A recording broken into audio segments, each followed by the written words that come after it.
দেশের বাইরে আমার কোনো ঠিকানা নেই, এটাই হলো আমার ঠিকানা। এই দেশ, এই দেশের মাটি, মানুষই আমার সব কিছু। অনেক দিন আপনারা দেখেছেন যে পরিবার থেকে আমরা দূরে রয়েছি,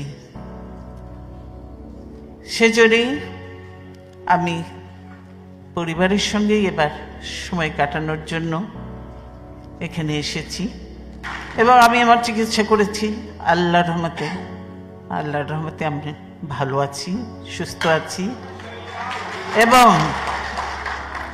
যদিও পরিবার তো বহুদিন পরে দেখা, কাজে তারা ছাড়তে চায় না, আরও থাকতে বলে। কিন্তু আপনারা প্রত্যেকে জানেন যে দেশের কি অবস্থা, এবং এই মুহূর্তে আমাকে দেশে যাওয়াটাও প্রয়োজন, সেজন্যই আমাকে যেতেই হবে।